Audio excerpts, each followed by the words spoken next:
So we have a pretty packed meeting tonight and presentation. I'll kick it off. I'll then hand it off to Joy, the lead of our water quality testing program. And then we have two really great guest speakers who will talk to us about algae blooms, different aspects and perspectives on them. So hope you stick around for both talks. So thank you, Ventura Events. And then before we kick off, we also want to acknowledge that we are on Chumash land. It has been their homeland for at least 13,000 years today and into the future, and we want to honor that. As always, we have a ton of events happening. Summer is our busiest season, but we still have things going on in the fall. We keep our events calendar up to date on our website, so go ahead and check it out. I'm just going to highlight a couple things coming up in the next month before our next chapter meeting. Louder, I've been told. Okay, I will shout. Just like raise your hand or something if you can't hear me. So our first cleanup coming up this month is along the Rincon Parkway this Saturday. We have a couple more cleanups that will be happening there before the bridge closure, which is, I think, expected to happen in January. As of now, that's the timeline. But up until then, we'll be having our regular monthly cleanups up there, so come check it out. Then we have our two other monthly cleanups down at Ormond Beach and by Port Hueneme on Saturday the 18th. Then the fourth Saturday of the month is our C Street cleanup. That one will be in collaboration with Outer Known. For all these cleanups, of course, it's great. Come pick up trash with us, but we also need volunteer support with setting up and breaking down. So if you're able to help with the setup before or after, we really appreciate that. We also have our monthly garden work day at the Loma Vista Garden. That is the third Saturday of every month. And new event, which we've been doing since June, I believe, is our monthly Port Hueneme Beach Dune Restoration work days. Those are on the first Saturday of every month, so that'll be coming up before our next chapter meeting. I want to highlight this time of year in the fall, we're always looking for new executive committee members to join. So I want to give a shout out to opportunities to get involved this year. It's a 2-year volunteer position. The executive committee is essentially the equivalent of like a board for a nonprofit. And we help set the strategy for our programs and for our campaigns for the upcoming year, our budget. We provide support to all of our program leads. With our sponsored cleanups, you name it. So you're kind of managing under Surfrider Nationals, who we ultimately report to, and every chapter reports to Surfrider Nationals. You work at a very grassroots level because we know what is happening in our community, and so we get to set our campaigns and action alerts. So it's a really awesome way to get involved outside of if you're coming out and helping out in more tangible ways with our cleanups or cigarette program or water quality testing. If you kind of want to get a behind the scenes of how a nonprofit works and you're more interested in like strategy and planning, we would really appreciate it and would love to hear from you. As I mentioned, they're 2-year positions. They start in January. And these are the opportunities we have open for this year: chair, vice chair, volunteer coordinator, and a member at large. If you're interested, our website, if you go to our news tab, the first thing you'll see is a page all about the executive committee. It kind of breaks down the different roles, what the expectation is like. A really small, we call it an application form. It's more of an expression of interest. So if you could go ahead and fill that out and share it with anyone that you're interested or that you think might be interested in this opportunity by November 3rd. So that gives us a little time to then notify folks before the new year starts.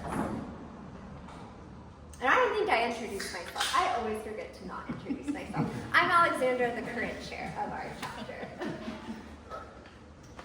So I want to flag our Hold On To Your Butt cigarette butt cleanup program. We're always looking for volunteers to help out with this. Julie, raise your hand. Julie's at the door. She's our program lead for that. If you're interested, go ahead and talk to her. Also, can all the current executive committee members raise their hand as well?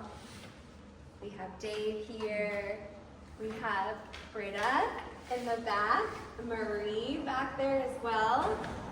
So if you're interested also in learning about the executive committee and what it's like, I'd encourage you after the meeting to go ahead and chat with any of those three or myself. Shout out to all of our ocean-friendly restaurants in our program. If you know of any restaurants that you frequent that you think should be a part of our ocean-friendly restaurant program, please let us know so we can reach out to them. And our next month's chapter meeting will be focusing on Port Hueneme and Ormond Beach. It'll be at Social Tap on Seaward. We'll mix it up, some educational things. We'll give an overview of our project, what's coming up the next couple months, how you can get involved, sharing about our geospatial work we've been doing for trash monitoring in that area, and then we'll do some fun trivia with prizes, make it a little social. So thank you for listening to my housekeeping. And now I'm going to turn it over to Joy, our water quality testing program lead. Thanks, Joy.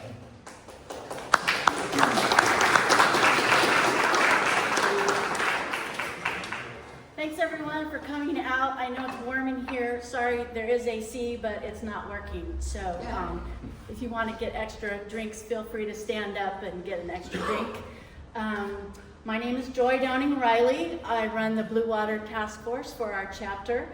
What is Blue Water Task Force? Well, it's run from our labs here, in addition to 50 labs throughout the country. It's the largest community science-based volunteer organization in the country. And we are always needing to have ocean water sampled because there are many threats to our oceans, as you know, and to clean water. So one of our initiatives under Surfrider is we fight for clean water to protect the health and sustainability of our planet's most precious resource. So this is my 5th year with Blue Water Task Force, and I have team members here. Would you guys raise your hand if you're water samplers? So we really appreciate these guys getting out in the cold water during the wet winter months. So what we do is we supplement Ventura County's Health Department's Ocean Water Sampling Program, which runs mostly April through October. They sample at 40 sites, and then they drop down their testing to 19 sites during the wet winter months. But as we all know, right, we're still at the beach. So we need to know what is causing bacteria pollution that might cause waterborne illness.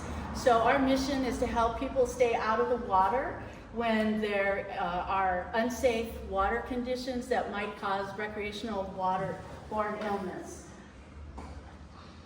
So what are the symptoms of waterborne illness? Is anybody here wanting to share that they've had waterborne illness? I have had several times, ear infections, nose infections, etc.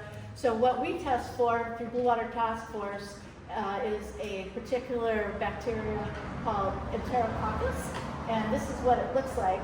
Normally it lives in the intestines of warm-blooded mammals, but when it shows up in water, it is an indicator bacteria.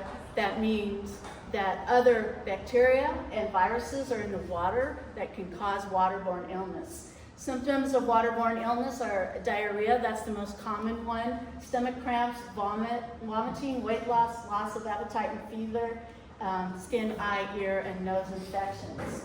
So we want to stay free from those. So here's our friend, Enterococcus, and as I mentioned, it's an indicator bacteria. So when it is present, other viruses and bacteria are present that cause waterborne illness. So as we all know, good leave no trace principle, know before you go. So to use that principle, know before you go, you can, April through October, check out Ventura County's BC Safe Beaches app, and that's real easy to download, it's free. Pay attention to signage. I didn't put this on the slideshow, but I keep getting questions about how come Ventura County doesn't put up signs. Well, there are a lot of signs. They look like that over there. So permanent signs are posted at places like Rincon Point, Mondo's, C Street, all the way down our coast. So don't ignore the signs because they're there to keep you safe. Obviously, avoid open water if you have sores or wounds. Follow the 72-hour rule. That's what we preach. The 72-hour rule is after a storm event, you want to stay out of the water for at least 72 hours. So, am I looking at the surfers here that are going, how are the waves? So anyway, stay out of the water after a storm event. Avoid ingesting water or letting your dogs or children play or touch near algae mats. And I'll touch on algae in just a second. And always rinse your eyes, ears, nose, mouth, and skin after contact with ocean water or fresh water. So how to find our weekly results, we'll be starting on November 6th. Posting results on November 7th, about 3 p.m. Check Instagram at SurfriderVC for our sites. We go from Rincon Point down to Port Hueneme Pier. You can also sign up for our newsletter. You have to go to the Blue Water Task Force homepage at ventura.surfrider.org. You can also just check the results on our homepage. They pop up as soon as our data is in. Or you can use our handy dandy Blue Water Task Force QR code. You can pick up a sticker at the end of the meeting over there to put on your water bottle. So you just flash your phone on the QR code and there come your results. That's probably the easiest way, in my opinion.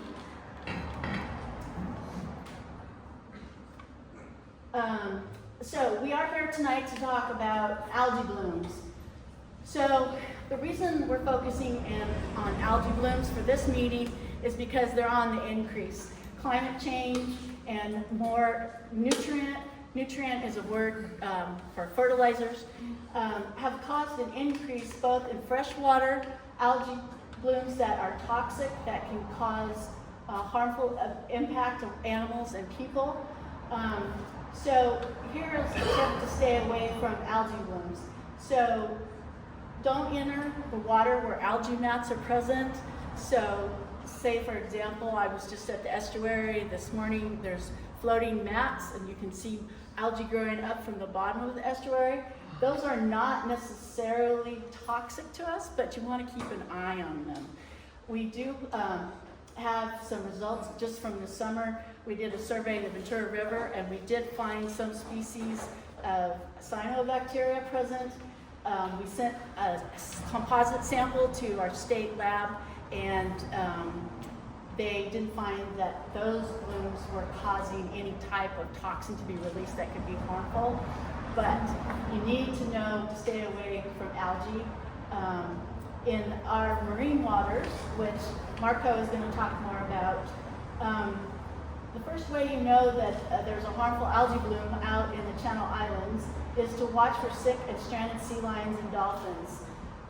If you see a sick or stranded sea lion that is exhibiting head bobbing, foaming at the mouth, bulging eyes, cannot move, they're like just in the sand and they can't move, that animal has domoic acid toxicosis, which is a result of harmful algae blooms. What happens is, and Marco will explain this more in a minute, is the toxin released from the harmful algae bloom works its way up through the food web. Our California sea lions love anchovies, and it hits them and it hits their brains. So California sea lions have a GPS signal in their brains. They know where they are within a 200-mile diameter. When the toxin hits their brains, they don't know where they are. So you probably have witnessed this California sea lions, especially last season, being aggressive in the water. We had a number of reports of bites of surfers biting boards. I witnessed a sea lion go after a surfer in the water. So that is atypical behavior for California sea lions. They are normally very charismatic and want to avoid people. But if you make eye contact with a sea lion that's acting kind of weird, get the heck to the shore, because they will come after you. The reason they do that is because their brain system is fritzing and they're trying to locate a point where they can focus. So avoid California sea lions. And you can report them. I have the reporting information to California or Channel Islands Marine and Wildlife Institute. We have a few volunteers. Chuck, you want to raise your hand? Chuck goes out there and rescues these animals. So the last thing you should know is you want to avoid the waters. Just this past season, the Southern California Ocean Observing System, who collects information on harmful algae blooms and domoic acid outbreaks, they said that in Ventura County they had more reports than ever of people feeling sick after being exposed to the waters, sinus infections, eye irritation. So this is a new finding. We used to feel that most of the toxin released from harmful algae blooms worked its way into the food web and into mussels, but now it's apparent that there are impacts on human health. So we're sort of right here on the coast because of where we are in relationship to Channel Islands National Park. We see a lot of the impact of harmful algae blooms locally. So I put these also on the table over there if you want to take a photo. Here is what you can do to protect yourself. Go to, it's called Sea Harm, and as I mentioned, Southern California Ocean Observing System has a group of folks that do phytoplankton testing, and when there is an overabundance or overproduction, they are able to forecast, and Mark can talk more about this. But here we are at Channel Islands. Obviously this is a red hot spot. So this is 2022, but you can also look this up to protect yourself if you want to know if there's a domoic acid outbreak.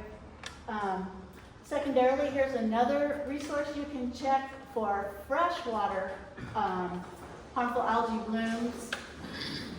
You can see we reported Ventura, oh here we are. Ventura Harbor had a verified harmful algae bloom report on May 27th. So you can take down this link or email me and I'll send it to you. You can report algae mats, and this is throughout the state of California. So say you want to go hiking up at Trinity Lake or Northern California, you can find out if the water body where you are is having harmful algae blooms that could impact health. So just real quickly, the Clean Water Act protects all of our nation's watershed. It was implemented in 1972, which I remember as a kid because I don't know if you remember, but the Allegheny River in Pennsylvania was literally on fire because there was so much pollutants in it. So we've come so far from that. Unfortunately, as you all know, the Clean Water Act is being challenged. And in 2022, the first big challenge was from the Trump administration's decision to weaken the Clean Water Act protection of wetlands. So that is really, really not a good deal because we all know wetlands help filter out pollutants.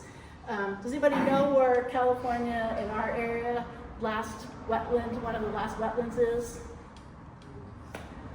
At Ormond Lagoon. So if you're interested in learning more about that, you can talk to our lead, Joan Tharp, and learn all about the importance of protecting that wetland in our area.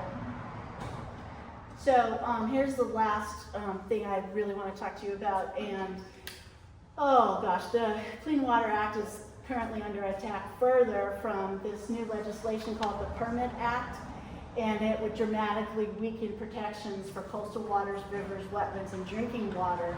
So it would silence tribal and state environmental decision-making processes and open the door to more toxic discharges. So Surfrider will soon have a petition up that you can sign to send to our local congresspeople. Do you know where that's at, that process? We don't know. I don't know the Okay, current so status. if you just check our social media, our newsletter, we'll have a link to sign the petition. But I really urge you to sign this because clean water is a right, isn't it? And it's up to all of us to keep our watershed clean and to advocate for clean water, not only for drinking water, but for recreational purposes. It's the source of all of our life. So that's it for me. So let me introduce our first speaker. So I tracked down Marco. Marco, he grew up in Chile, and he came to study at UCLA, and he just completed his dissertation, so he's officially Dr. Sandoval Belmar. And I saw the publication of his dissertation, and I was so excited because, as I was telling him before the meeting, he is my guy. I've been waiting for his research to come along. So what he does is 3D modeling of ocean problems, particularly harmful algae blooms, and forecasts and lets us know what's the way forward. He has a really unique perspective on modeling and how that can help us plan ahead. So let me make sure I get all of his CV in here. So I asked Marco, what's your relationship to the ocean? And he basically said that he has a love-hate relationship with the ocean. And originally his training is in 3D modeling and geophysics, but he thinks that combining biology, chemistry, and physics to study the ocean in a holistic way really matters, and it helps put the giant puzzle pieces of the complex issues that face the ocean all together. So he loves the ocean, and he sees it as a source of work, food, and recreation and inspiration, but he acknowledges as a scientist that scientific modeling doesn't always come out as expected. And he's also impressed by the vastness of our ocean. So his recent PhD was called Examining the Interplay Between Terrestrial Nutrient Inputs and Harmful Algae Blooms in the California Current. So Marco currently teaches at Atmos in UCLA, and he holds a PhD in Atmospheric and Oceanic Sciences. So I am so thankful for Marco driving up here from LA. It took 2 hours. And for letting me track him down. I tracked him down first through Instagram, and he's like, oh, this chick's kind of weird. So anyway, we're just so happy to have Marco. So welcome, Marco.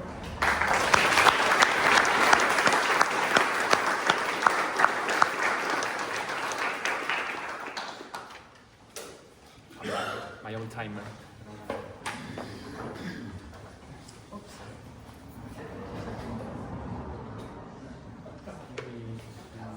Well, high expectations, I guess.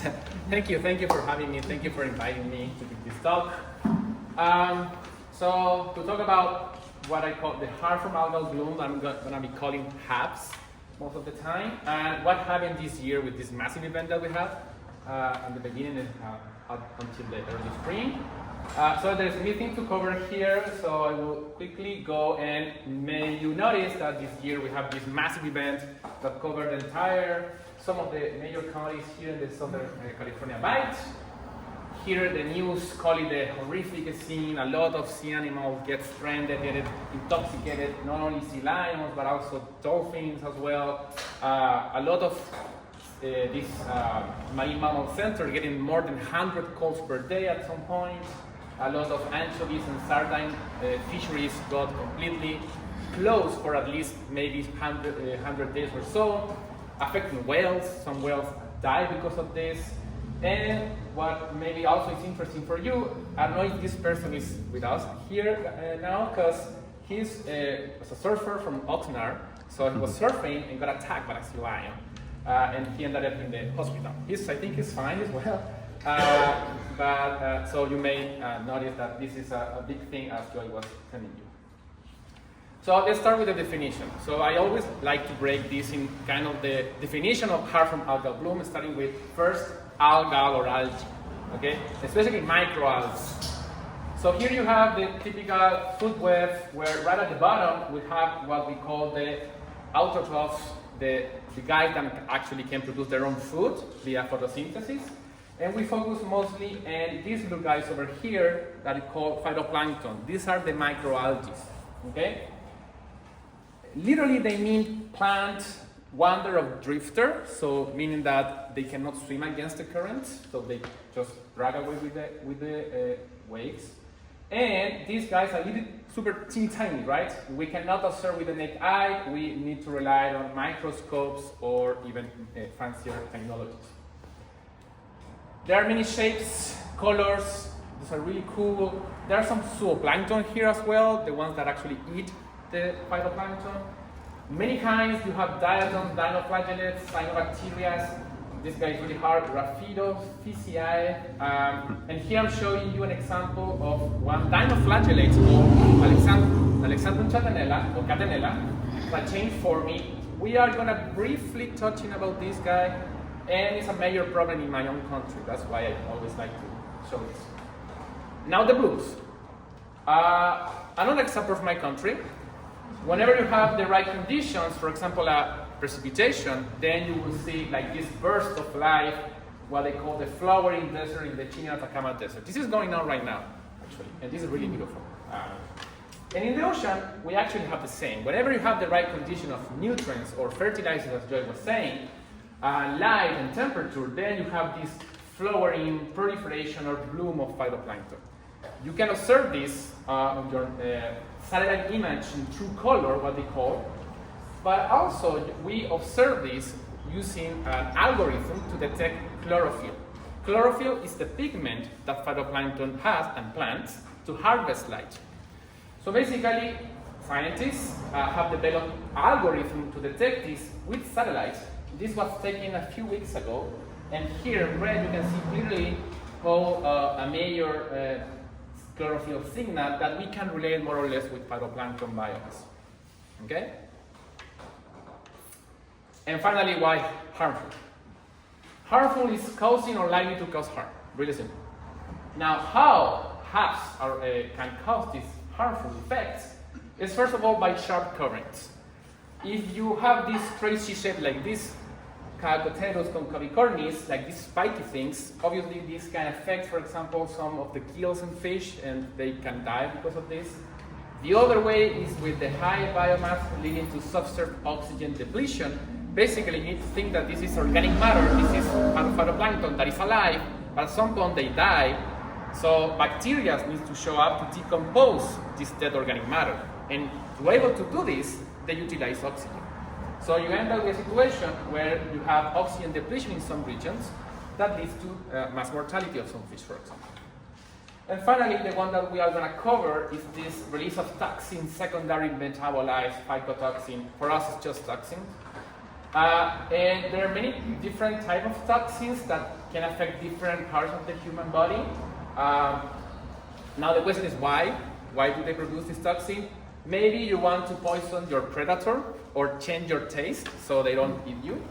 Maybe you want to outcompete other phytoplanktons. Resources are scarce in the ocean, so you need to some way compete for them to capture more nutrients, for example, and many, many more.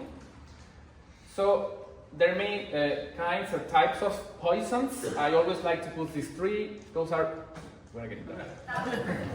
Those are kind of relevant in the world, and actually I really like them because they are like self-explanatory. If you look at the name, it'll be really clear what they do.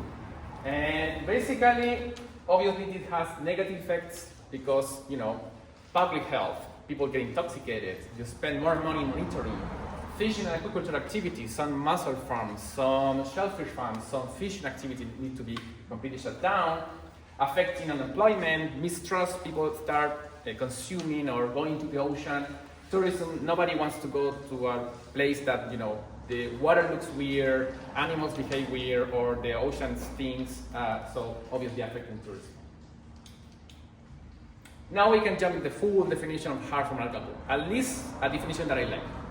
So it's a little bit long, but it's the proliferation of microalgae in marine or brackish water, or even in fresh water like lakes, that can cause massive death of fish, contaminate shellfish with toxin, and alter the ecosystem way that human, as we perceive as harmful. That's the kind of the interesting thing about this. These are natural phenomena. They have always been here, and they will be in the future. But now that we rely more in the ocean, we utilize more the oceans, we start to feel this as harmful, especially because, again, public health, fishing activities, aquaculture, and so on. Okay? So, this is the typical picture that if you Google, you will see a harmful algal bloom, red colors over here. But I will tell you that this is also a harmful algal bloom. Maybe you saw this, I think it was last year, a surfer doing crazy things over here by this. This is a biomolecule that can react with the movement and produce this bioluminescence. It's really beautiful.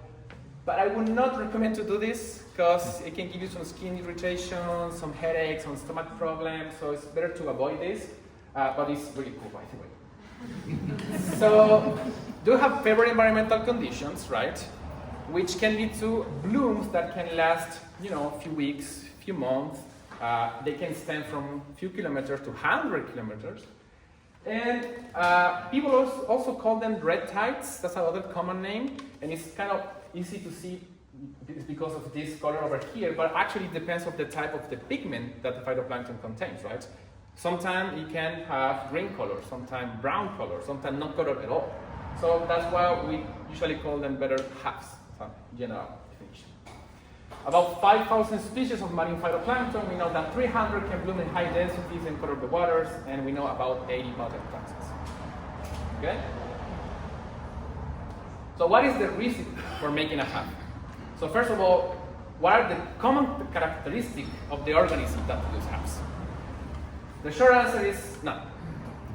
They can be large or small, they can swim or not, they can be toxic or not, they can be autotrophic or mixotrophic, they can even eat another phytoplankton when they cannot do photosynthesis, or they can generate different coloration or no coloration at all. So here I have some example of the typical harmful algal bloom species. This is the picture I showed you before. We are going to be focused in this guy over here. But here there is a map in the types of poisons or toxins that you have in the US. Pick your favorite state and lake, and you will find a problem with harmful algal bloom. So it's kind of hard, but we do know something about the typical harmful algal blooms here in California. Okay? So, as Joy was mentioned, domoic acid. The hub in the west of the US is called by this diatom called pseudonistia or pseudoniscia that produces this neurotoxin called domoic acid. I'm not a chemist, but this is a molecule if you're interested about this. Basically, as Joy mentioned, whenever pseudonistia produces this toxin, then goes up to the trophic web and then can reach higher levels where it can reach us and we can get the amnesic shellfish poison, which will lead you to vomiting, amnesia, coma, and even you can die out of this.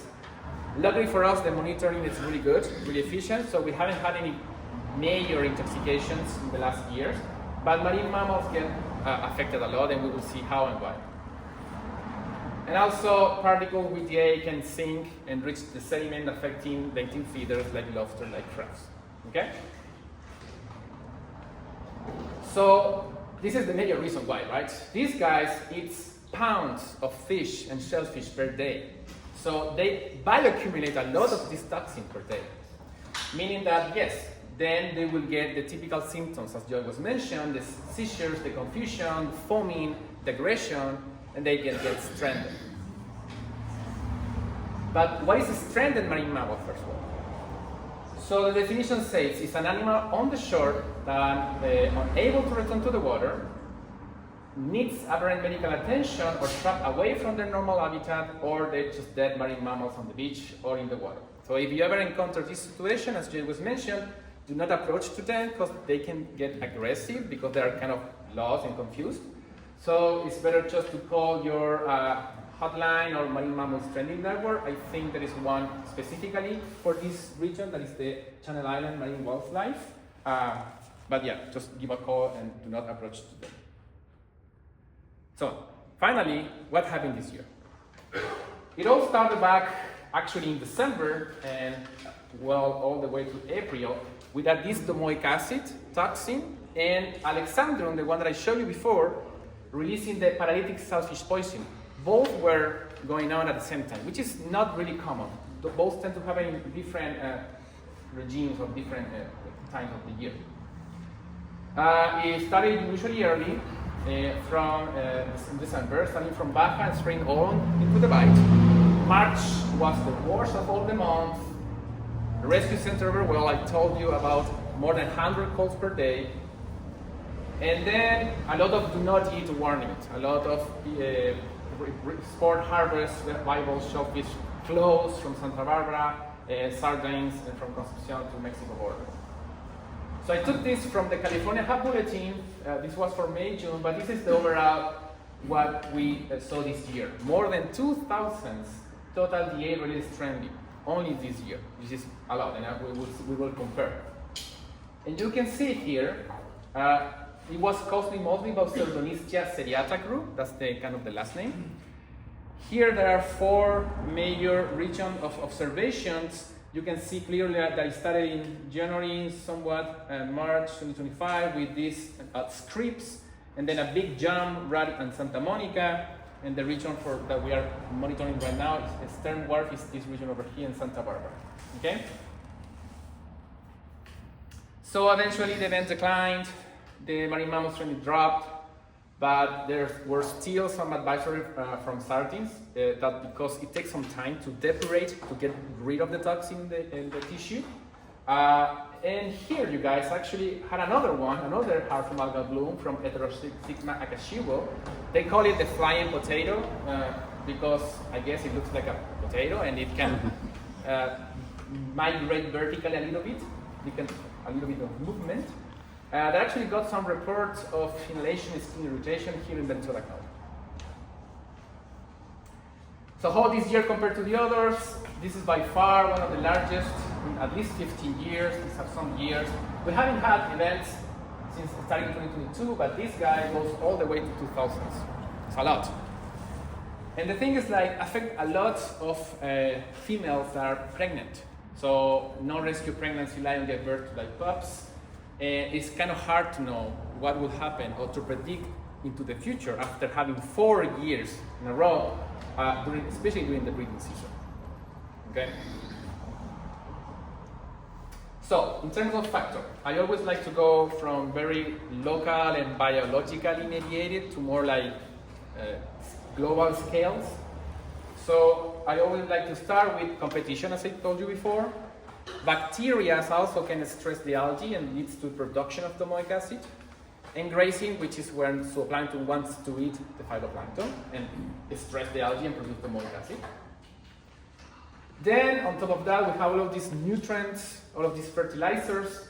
Temperature, I'm going to define what is upwelling, runoff, this water that comes from, rivers, agriculture, and urban runoff that then can drag some of the pollutants and nutrients into the ocean. And then light also can be a factor. On top of that, we have the climate modes. I'm going to define that in a minute. And on top of all of that, we have the climate change and the ocean acidification. That adds another layer of stressors to the algae and change the conditions of temperature, nutrients, and so on. Okay? So, I'm going to be focused mostly in these guys over here, and for nutrients, I always talk about some chemistry. Nitrate, ammonia, which are the major source of nitrogen. Phytoplankton, as us, require nitrogen. Ammonia is like junk food for phytoplankton, really like ammonia. Then we have silicic acid or silicate, which is also really relevant, especially for Pseudonistia, because it's a diatom. They require silicic acid to create a shelf that protects them. And finally, the other is phosphate, another major nutrient. So I told you that they can come from runoff, but also from upwelling.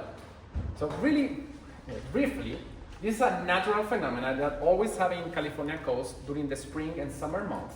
Basically, you typically have a wind that blows from the north to the south, and then because the system reacts, and because the Earth is rotating, and the water masses cannot keep up with the speed of the rotation of the Earth, there's a net effect of a deflection of the surface water that moves away of the coast, offshore.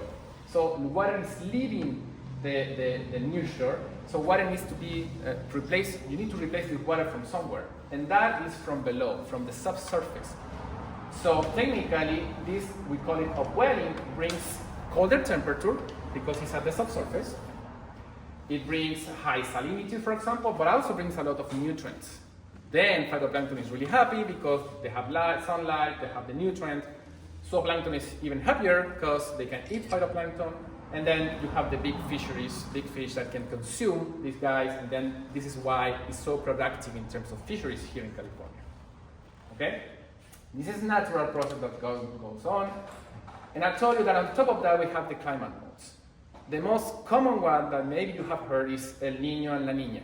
These are climate modes that affect the entire world, mostly the Pacific, but also affect California. Basically, some years you have warmer than usual conditions, and you expect, for example, to see warmer winters, more precipitation. And other years you can have cooler than normal conditions, and you expect cooler winter, for example, and a stronger upwelling. Okay, a stronger upwelling.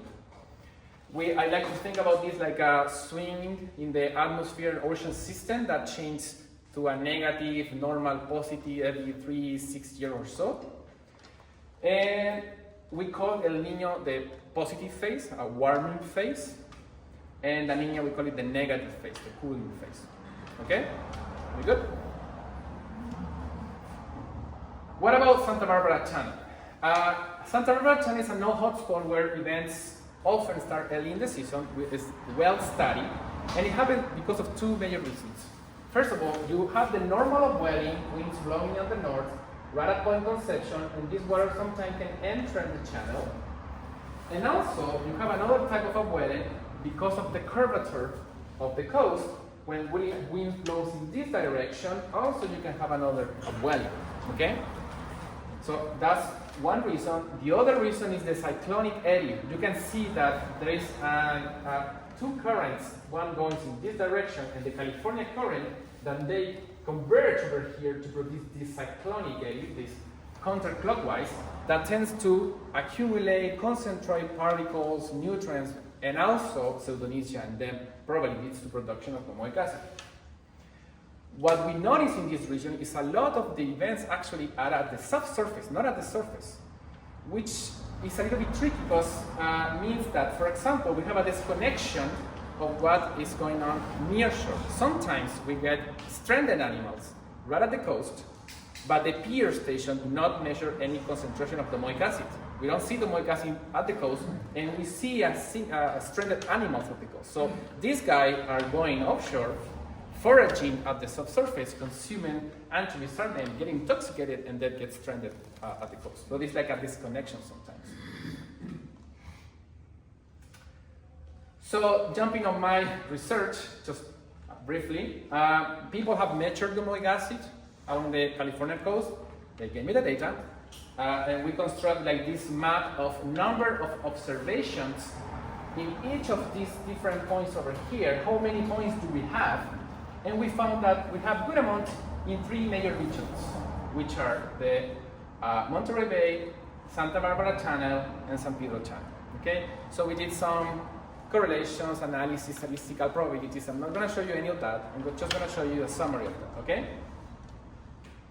So here in this pie chart, I have the three regions. If you want, you can just only focus in the Santa Barbara Channel, and I'm going to color code positive if it's positively related with domoic acid production, or negative in a green color on the chart.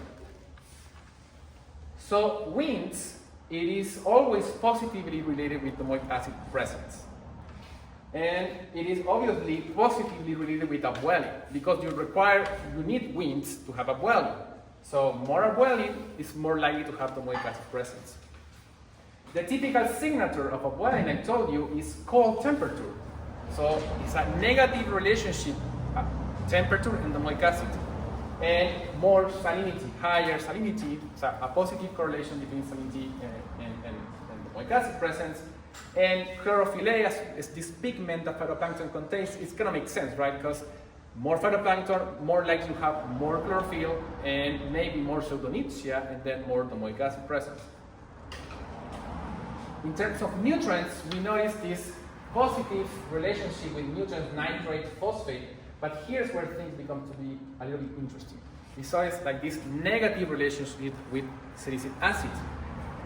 The story is like, you need a lot of nutrients, but at some point when you run out of salicylic acid, for example, the algae feel stress and they produce domoic acid. Okay? This is more or less how it works. We also notice some positive relationship with flow. This is just river freshwater flow and outfall, this wastewater pipes or outfalls. And finally, the climate mode that I was mentioned. This is El Nino, La Nina. We call it El Nino Southern Oscillation, just abbreviation, El Nino. And as I told you, negative means La Nina. So we expect to see more domoic acid under La Nina conditions. And there is another one that is called the Pacific Decadal Oscillation. For our purposes, it's really similar to El Nino. And it also is in negative relationship, meaning that colder than usual, more strong upwelling and so on. Okay? So what happened this year? Again, I'm taking the 4 stations over here and taking this as a time series, time and then the concentration of domoic acid. You can clearly see a spike over here going on in this January 2025. What happened? We were under La Nina, okay? That drove a lot of cold water. Remember that, as I told you, for the Southern California bight, we require that to be under La Nina, but also under a negative phase of the Pacific Decadal Oscillation. I'm going to show you a plot, a graph over here, where below the 0 line is negative, above the 0 line is positive. You can clearly see that, and bars are El Nino, La Nina, we can clearly see that we were under La Nina. And not only that, we were under a really strong negative Pacific Decadal Oscillation, which are the perfect recipe, at least, to be related with domoic acid production. Okay? That's the first part. The second part, that this brings an early upwelling. Okay? And as I told you, the typical signature of upwelling is cold temperature. And you can see that when you take the anomaly, which means that how warm are you to a normal condition, or how cold are you compared to a normal condition. If you see blue colors, we were well far from the normal condition, and in negative, we were having cooling temperature. That's the typical signature of upwelling. A lot of water from below that bring a lot of nutrients. And this is how the nutrients look like. This is the silicate in red, this is the nitrate in green. You can clearly see that was having a lot of this nutrient, and then whoop, there was a spike over here that is more or less related with this spike over there. Okay? So eventually, obviously, the event decline and La Nina shift to normal conditions. So we are under normal conditions right now. So it's all of these factors, but it's more complicated than that. Because again, I didn't mention any of the others. There is warming, there is climate change, different climate regimes, the nutrient ratios. Iron is another nutrient that is really relevant that we didn't mention. The different, how big is one nutrient compared to the other is also relevant. And there is a combination of natural and human influences. And they interact, okay? So this is kind of the second part of my research. Basically, people have, this is a nice project, a nice research that was done in 2021. Basically, they took the Southern California bight, a model, and they inject real data of wastewater outfalls, either large or small outfalls, and also a lot of river information to this model. And they noticed that mostly nitrogen and ammonia come from this, and drove a 79% increase in phytoplankton, which is a lot. And there's another study saying that there is maybe a relationship with land-based inputs, this river and wastewater, and maybe they can stimulate toxic blooms. So the logic question was like, okay, how the DA will react to this input of nutrients. So this is the modeling part. It's just one slide or two. Again, the molecule. So the mathematical formulation is really simple. It's just a mathematical formulation that tells you that, okay, phytoplankton requires nutrients. If you run out of silicate or phosphate, meaning that you are limited by those two, you produce domoic acid, okay? But if you are limited or run out of nitrogen, you don't produce domoic acid because there is an atom of nitrogen here. Means that phytoplankton or Pseudonesia requires nitrogen to produce domoic acid. So if you not have enough nitrogen, then you don't produce domoic acid. Now, where all these come from? Well, a lot of these come out from outfalls. The thing is like, what tends to happen is that more nitrogen and ammonia come from outfalls compared to silicic acid or phosphate. That means that you are switching to a situation where you are no longer limited by nitrogen, but now you can be limited by phosphate or silicate, which is the perfect recipe to produce domoic acid. Okay? Okay, we add this mathematical formulation, we add it into a model, 3D model. This I'm showing you just the concentration of domoic acid. First, without the injection of nutrient that I was mentioned, you can see some interesting signals over there. And then we added the concentration of the wastewater outfalls and the rivers. Both look really similar, especially offshore, but when you are close next to these major pipes, you notice the big differences. This is just concentration of domoic acid. So we did the logical thing like, okay, let's check the difference to see the enhancement. And in this case, it's a relative difference. It's just showing you how much in percentage are you increasing or decreasing the domoic acid production. And this is how it looks. So all along the coast, basically, you are increasing by up to 200%, sometimes, in some points. And here are the region of Santa Barbara, Santa Monica, San Pedro, and San Diego. If you only focused within the first 15 kilometers, which is between the blue line at the coast and the coast, so within the first 15 kilometers, this is more or less how it looks. In some regions, you can get 50% or 100% really easily. If you take the average of this, you end up with an average of 25%. So, meaning that you are increasing by 25% more domoic acid production just because you have this injection of external nutrients. I made a zoom for Ventura.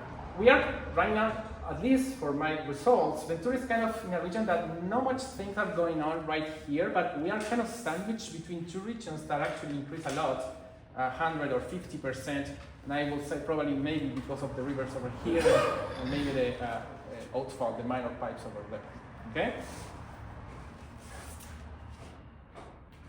Okay, so this is one of the last things. All signs point to marine hubs getting worse. This is the affected commercial and recreational fisheries. You can clearly see a huge spike in 2015 and 16, affecting the percentage of fisheries being closed.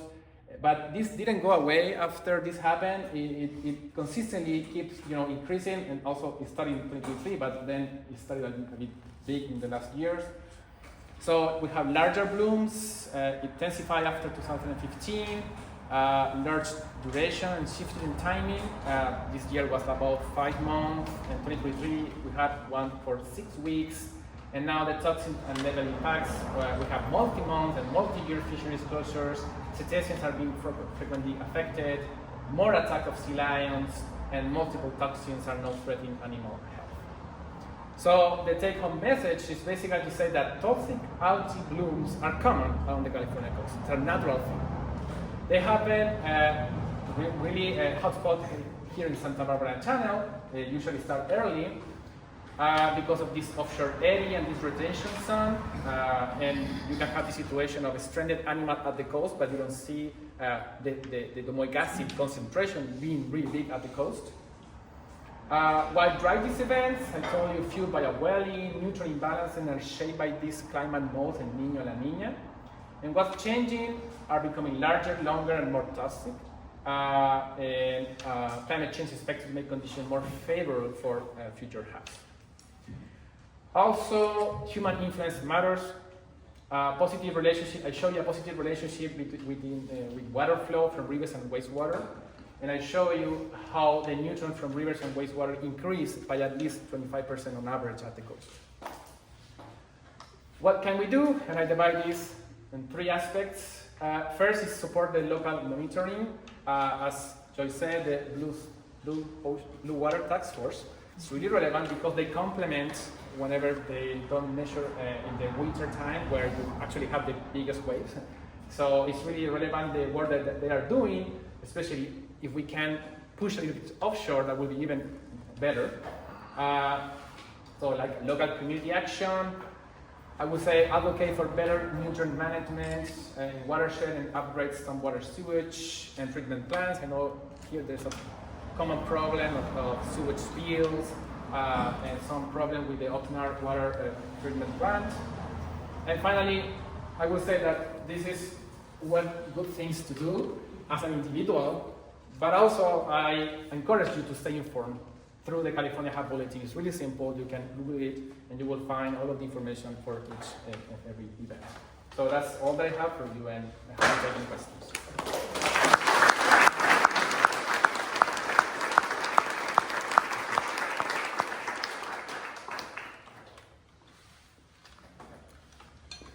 What are the sources of the silicates? Sorry, what? What are the sources of the silicates? It's easy to think of where the nitrates come from and the sources from agriculture and stuff like that. Sources of silicate are mostly weathering, meaning that it's coming from rocks. Okay.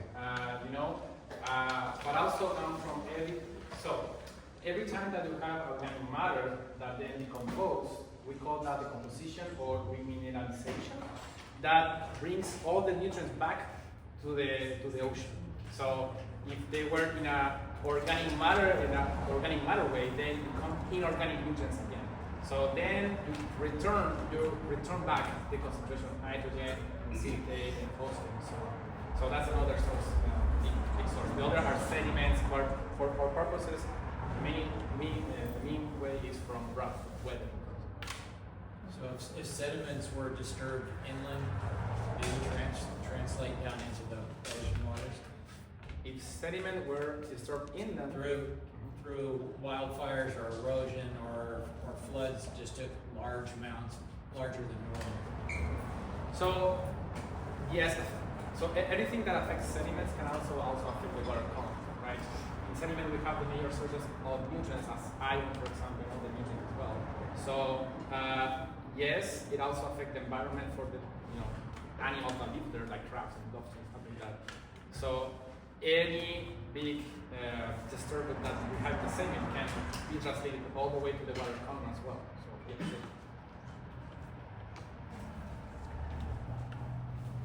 Did you have enough past observational data to confirm the accuracy of your modeling? We do. We do. I mean, obviously the model is not perfect. No model is perfect. We always have some problems. I don't think I can show you some validation, but I think it's kind of boring. So I would say that as I show you in one slide, we have at least more than 20 years of data. So it all started back in 2000, and the California Hub map started like really strong, like weekly samplings in 2006 or 8. So we have good amount of data, and also there's a lot of research cruises and vessels that go offshore, take samples. I will always complain about that we need more data, because with more data, we have noticed that the regions that are well sampled, like for example here in Santa Barbara or in the San Pedro Channel, the alignment between model and data is really good. But in places where we don't have many data, which are San Pedro Channel, San Diego, and offshore, the model does not very well, because we don't have enough maybe data to validate, and maybe the model is not doing like the right thing also, obviously. It's just a simple model. But yeah, I would say that we have a good amount of data. We always want more.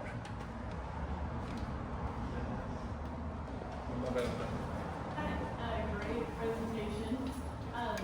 It seems like California, like state coastal resource management agencies have started to pay more attention to that, and it's become more of like a topic in different agencies. And so I'm just curious if you, as like a scientist who's in the thick of it, if you can give some examples of how these agencies are trying to approach managing these hubs.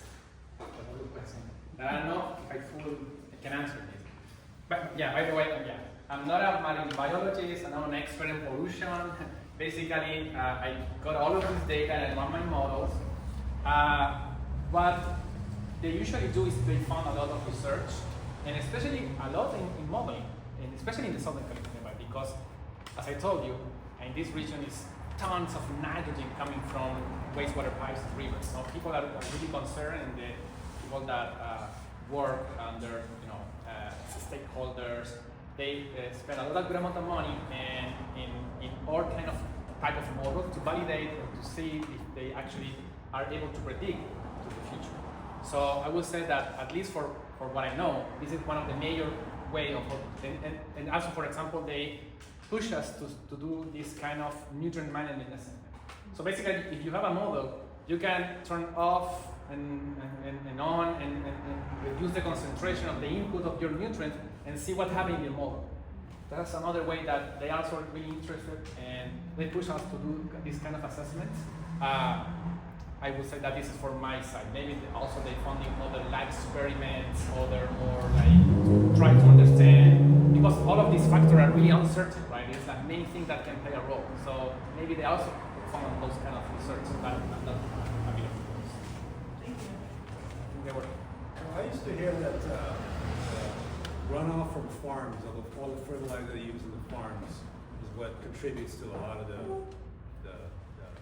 algae. Is that just total BS, or? No, it's not. It's not. So a lot of work have been done more in the central California, because, well, you know that region, they call it the salad bowl of the world, because there's a ton of agriculture there, especially in the Salinas Valley. So a lot of work have been put into study the reactions of Seldonesia or other species to the nutrient inputs. Here we don't have as much of agriculture, or not as big as rain that can drag all of this into the ocean, but we still have those in a good amount. The Southern California Valley, though, I will say that it's one of the major regions with huge tons of nitrogen loads in the system. But if I remember, 97% of that come from anthropogenic sources, and about those, like 95% are just wastewater outfalls, and the other 5% are from rivers. And all of the nutrients coming from rivers, only 1% are natural. So the rest 4% more or less can come from agriculture, drains, or other sources of runoff, for example. Thank you. So I don't want to cut off the questions. If you have any more questions, maybe you could grab Marco at the end here. We want to give our next presenter a chance to present. If you do not know how to report a sick or stranded sea mammal, please grab a Channel Islands Marine and Wildlife report card. The red number is the rescue hotline number. But again, you want to stay away from any animal that is seizuring. Please keep your dogs or anybody's dog away from them. I'm seeing numerous dogs chase these sick sea lions back in the water or bite them. The problem is the dog is going to get bit. So sea lions have a ton of bacteria in their mouth, and you'll have to take your dog to the vet. So our next presenter is Meghan Woodbury. I met Meghan through Dr. Dave Reinman, who teaches at Channel Islands. He was approaching Surfrider about doing a grant. We helped him with the grant, and he didn't get the grant. But it was about harmful algae blooms. And Meghan became particularly interested in the psychological impact of seeing sea mammals seizure and die on the beach. What is happening with us on the beach? So if you have observed a sick sea lion on the beach and felt distressed, you're not alone. So Meghan just finished her master's thesis and her master's program in environmental science through the University of Oregon, and she's going to talk a little bit more on her research how the impact of harmful algae blooms and dying sea mammals impacts us as folks. Sounds so sad when you say it like that. So my research is a lot, not of models, but of like trekking up to people on the beach and asking them to take a survey while they're having fun, and asking them to take a survey about dead and dying marine mammals. So let me tell you why it is important, and I think you can understand from Marco's research. So as he told us, Domoic acid causes amnesic shellfish poisoning syndrome in our California sea lions. And some of these symptoms are really dramatic and can occur for up to like 4 days on the beach. So you can have an animal that is stranded, head bobbing, foaming at the mouth, having really violent seizures on the beach. And with kids playing around or people vacationing, you can see why it can be really traumatic for people. There can be brain damage and ultimately death. Here are just the numbers for Santa Barbara and Ventura County. Marco, I think you had numbers for maybe all of Southern California. And these go back to 2007 from the Stranding Network. And not every single one of these is caused from domoic acid, but just in the last 10 years, we started having suspected DA cases. And as you can see in our county, it is going up. And as of February 21st of this year, I think we have 528 stranded or dead mammals in our county. As we talked about, I think that you guys know the direct impacts of HABs to economies, livelihoods, contaminated shellfish. But what Dr. Ryman was interested in is the psychological effects of seeing the marine mammals, especially residents who frequent the beach all the time, and how that's going to impact them, and how people experience the beach if they start to see more and more marine mammals stranded or carcasses on the beach. So this is completely underexplored. There are really no major papers or literature about it. There's one in Italy where there's 7 stranded sperm whales that they asked people about. But this is such a really subtle impact or indirect impact from HABs, but it was something that he was really interested in. So I started this from a cultural ecosystem services approach, and as we know, the coast can provide a place of restoration, peacefulness. It provides a place for just people to go and relax and recreate. And research has shown that when you have unpleasant odors, like carcasses, deceased wildlife, repulsive visual experiences, that this can create negative perceptions of nature. So this could disrupt them wanting to go to the beach, wanting to be there, wanting to connect with nature. And this could turn into an ecosystem disservice, is seen unhealthy. So definitely he wanted to know the difference between people having experience with unhealthy animals or versus healthy marine mammals while at the beach. So I did this with a survey, of course. So I made, I chose 6 beaches in Ventura County, 1 in Santa Barbara, and I had 9 questions on 2 tablets and went up to beach visitors, asked over 18, asking them if they would like to take my survey about how they would feel if they saw an ill, stranded, or dead marine mammal. And so I got about, just did 100 participants, and as you can see, there was more women than men, but you can kind of see the breakdown that about 80 out of 100 respondents lived further than 15 minutes from the survey site. So you can't necessarily say they were tourists, but because they could live, maybe at a different beach or something, but only 20 participants lived between 5 and 15 minutes. And to the fun part, 85 out of 100 were really sad when they think about seeing an ill, stranded, or dead marine mammal. In terms of residential proximity to the beach, those living closer felt angrier and more helpless, and they were by far more aware. But however, the more aware and knowledgeable you are, you reported feeling slightly more sad about it. Those that were less aware of HABs and the problems with the sea lions were reported feeling more angry. And 35 out of 100 chose HABs and associated biotoxins as the cause of the increased strandings, which I thought was a decent, number for 100 random people on the beach. But by 56 out of 100 chose marine debris as the cause of the increased strandings and deceased mammals. So I don't know if that's something that we've all done so much for pick up the trash on the beach, but that was the largest guess for that. And in terms of the biggest concern, 56 out of 100 chose marine mammal suffering. The really interesting part was that those that living further, 15 minutes from the beach, concern was marine mammal suffering, that those living closer, concern was water quality. So I found that really interesting. The one part in the survey that I wish I could go back and do was that I said ocean water quality, and I wasn't really specific whether it's for marine life or human life or exactly which water quality they were choosing. But I think there was definitely a difference between people living closer and further in terms of their concern. Another thing that was kind of a highlight was that more people were concerned for suffering and water quality than their own physical health and safety.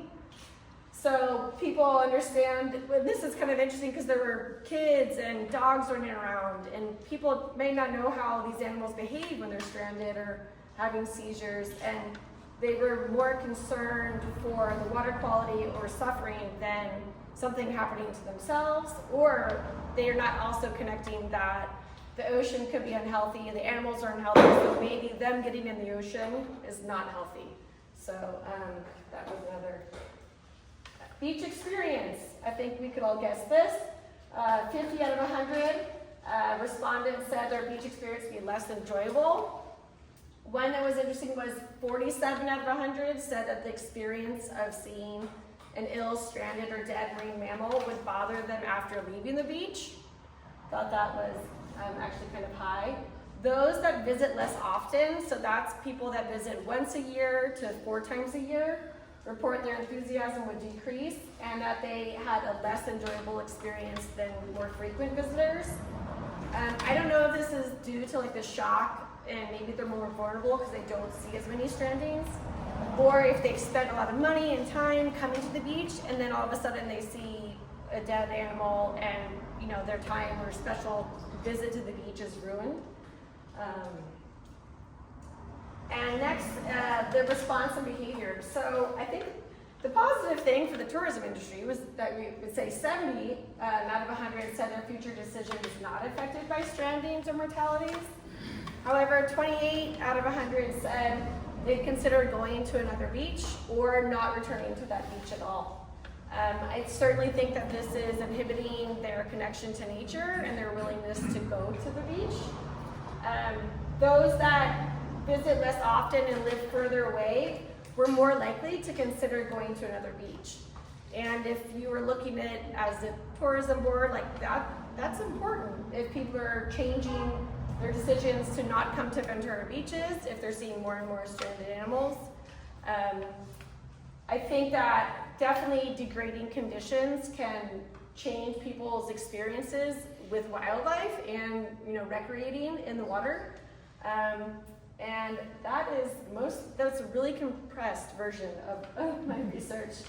But I made at the end of this, because in Monterey, they have signs up everywhere about domoic acid symptoms and who to call if you're stranded. And here in Ventura County, as far as I'm aware, we don't have any.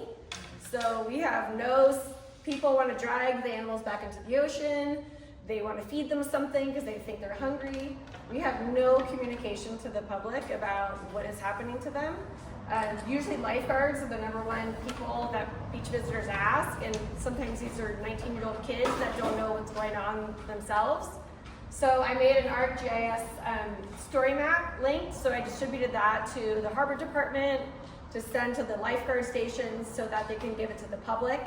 And it has a really easily digestible, basically website that talks about domoic acid, symptoms to look for, and then who to call in terms of a stranding, just for Santa Barbara and Ventura County.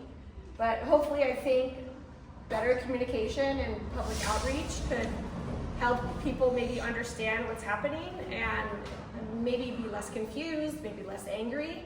But an interesting thing I didn't put in there was that over 40 respondents out of 100 wanted text messages when there were strandings. So I thought that was really interesting because normally we don't want any text messages through our phone. We think that it's very, very personal.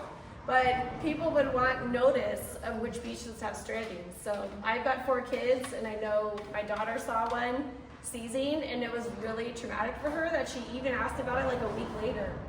You know, so I found that just kind of an interesting thing that maybe families or somebody would want to know because they wouldn't want to expose their kids to the mammals. But as Marco said, the HABs are increasing in frequency and duration. So I think this is going to be a bigger public interest problem for us going to the beach and maybe getting more swelling of interest to get notices up there, or just maybe for like the spring and summer season, you know, semi-permanent signs up on our beaches, but I don't know if the county would allow that. Well, thank you, Megan. Doesn't she have a drive?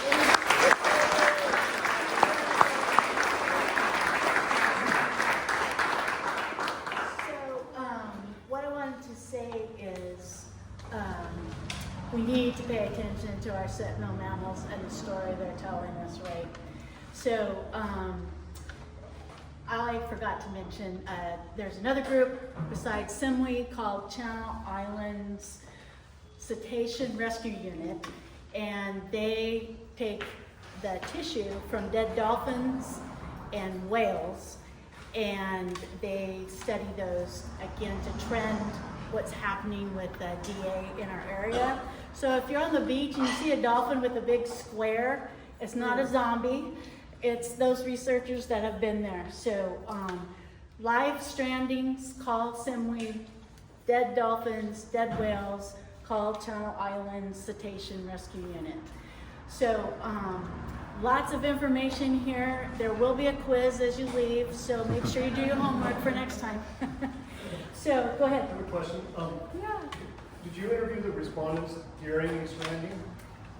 So I interviewed them about a week before Labor Day. So there was a carcass on one of the beaches that I actually was at, but I chose to, I didn't want to like make the data, you know, influence the data. So I actually went further. This was at Mom's Beach. So I went to the next little jetty over and interviewed or, you know, surveyed people. But yeah, so it was during August when there would be more. But I mean, were you interviewing while there was a season? Oh, no. No, Remaining? it was if you potentially saw an ill or stranded or dead. But Like, I think that it would be interesting, the difference when they're actually witnessing oh, yeah. a stranding, and also there's a big difference between the dolphin seizing and the sea lion. Because the dolphin being a lot more demanding. And that 97 out of 100 had experienced a stranding on a beach. So it wasn't necessarily had to be our beaches here, but they experienced a stranding. So that's almost all of them. So good news about signage. When phase 2 Surfers Point is done, we're going to have interpretive signs. So we will have a little bit of information about the Water Task Force with the QR code and Channel Islands Marine Wildlife Institute. Thank God. Yeah, so you were the inspiration for that actually. So I hate to cut us off, but I need to close us out. So what can you do? Please support our chapter. You can become a member for only $5, and you'll get in the future some bling from our national office. You can sign up for a QR code, but that is going to keep our chapter work going. Marie also has some QR codes in the back.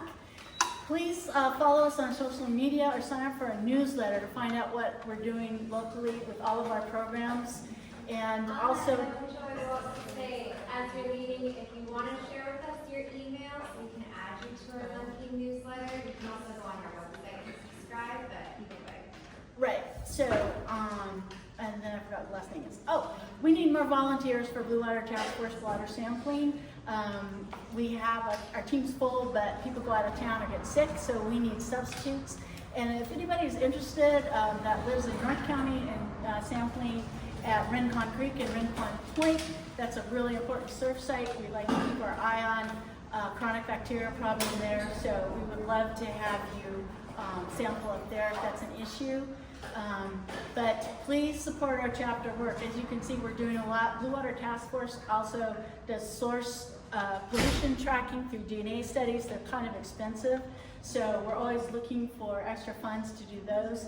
We are also involved with some of the nutrient pollution issues.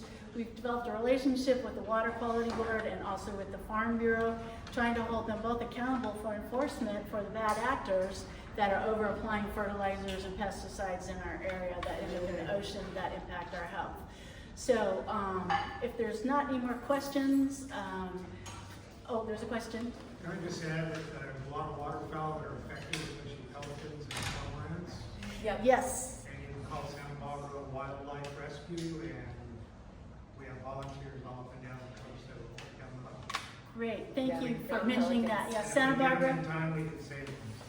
Yeah, Santa Barbara Wildlife comes and rescues the coastal birds. I don't know if you guys know that we've lost 70% of our coastal birds since the 1950s. So they're critical for keeping healthy beaches and marine environments safe. Last question? Thank you for your ocean-friendly gardens, which is a very small scale kind of impact.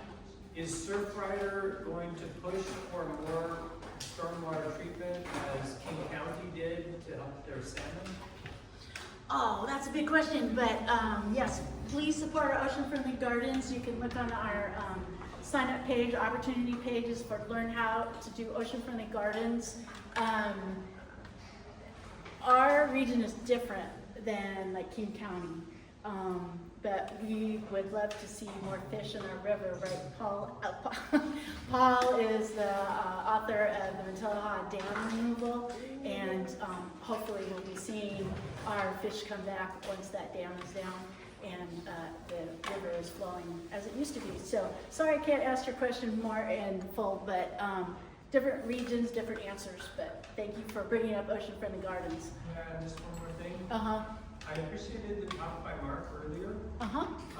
Where, and also, I think you mentioned that people thought it was the marine debris that was causing these animals to be sick, but it's not. Right?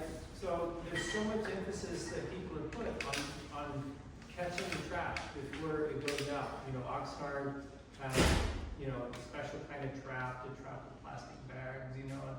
But Mark was talking about nitrogen pollution. We need to remove the nitrogen from our runoff to solve this problem. But that's not happening. So Well, I'm we're just wondering, advocating- is Surfrider going to advocate for that? Yes, no, we're advocating, I didn't want to talk about that tonight, that's a whole nother topic, but yeah, we have been working with the Water Quality Board and the Farm Bureau to address that because it's a complex problem, but we need to hold both our growers accountable and also ourselves, what we're using in our yards. So that's where Ocean Friendly Gardens comes in. But I've been promising to write a blog about that topic, so maybe I'll actually have to do it now, and I'll put a link up on our social media. So thank you. You've been great listeners. If you have more questions, I think Marco, can you hang out for a few minutes? Megan for a few minutes. If you have any questions of our program leads, please stop by the table. There's merch back there. Please, oh, I forgot to say that. Sable oil. One way we want to keep our water clean is from oil spills, right? So if you haven't been following that in the news, we have a petition that you can sign. There's a QR code there or a QR code there that's going to hold Sable Oil accountable for managing their pipeline that is old and crappy and probably will leak again. So it's a big issue, but please look up at the talking points and sign that. So thank you again for your support of our chapter, and we will see you soon.